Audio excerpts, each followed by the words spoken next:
Hello, I'm Frank Griffin. I'm here to talk about individual tax topics and changes that have occurred in this last year. It's been a crazy year for all of us, so let's get into it.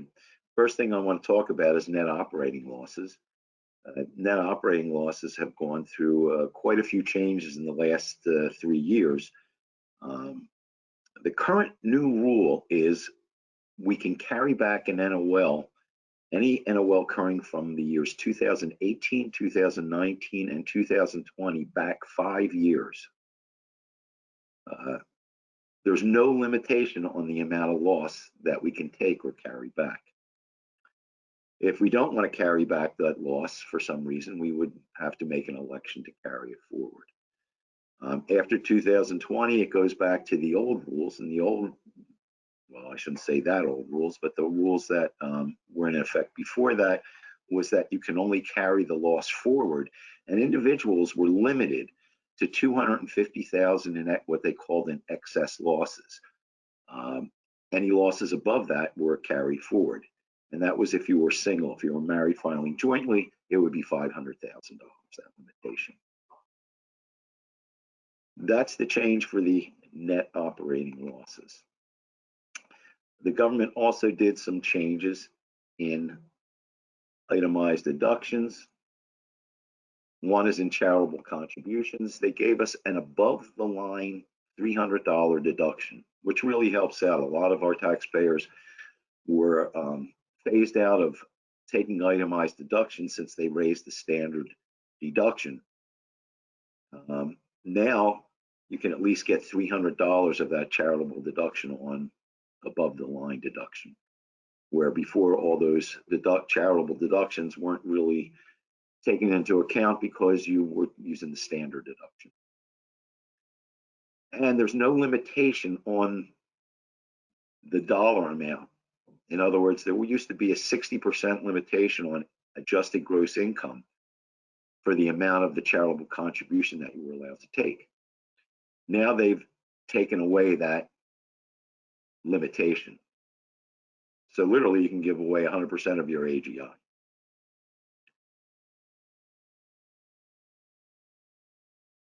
Another change in itemized deductions related to medical expenses.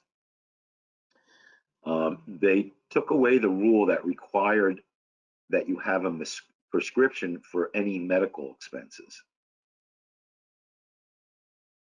You used to have a prescription in order to take these deductions, and now you don't necessarily need to. You have certain medical equipment that you might need to buy, Band-Aids, whatnot. Now these things can qualify as a medical deduction. And they've also included over-the-counter menstrual products as qualified medical expenses for the purposes of distributions from health savings accounts and flexible spending arrangements.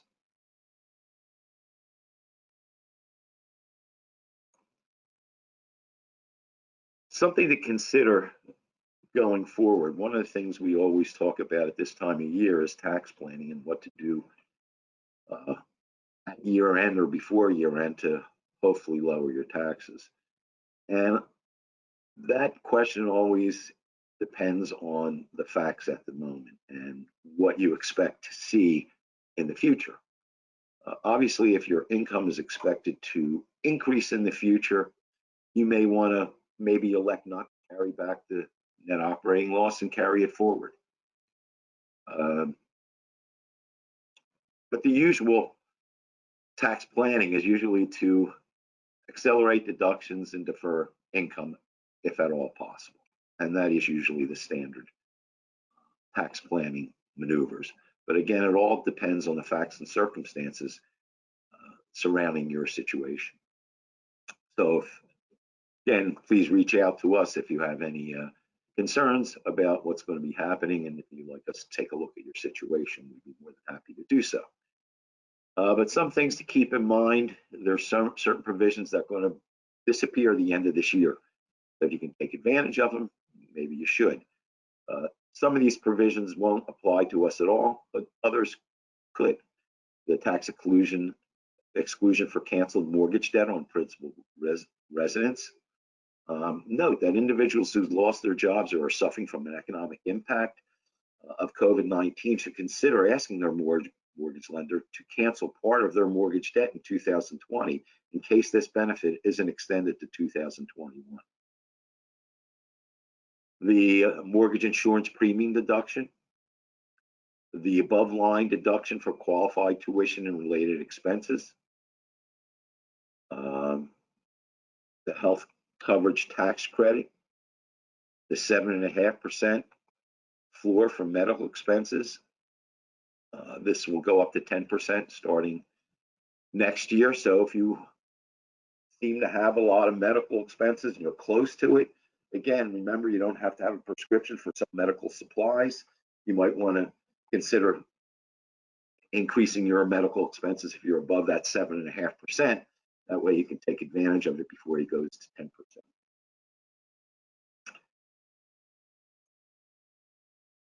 Some of these, the 3-year depreciation for racehorses, 2 years or younger, is going to go away.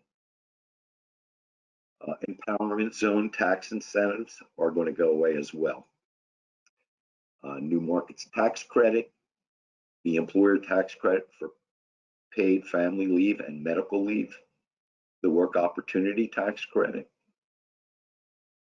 and look through treatment payments between related controlled foreign corporations. Those are the only ones I'm going to mention. A lot of these other ones don't really apply. I don't know if you have Indian employment that you would be able to take a tax credit. I don't know how many of you have mine rescue team training to take credit for. So some of these provisions don't apply. I've gone through a few of the provisions that have changed for individuals. Our colleagues will go through some other changes that have occurred during this last year. And of course, if you have any questions at all, please don't hesitate to ask. Thank you so much.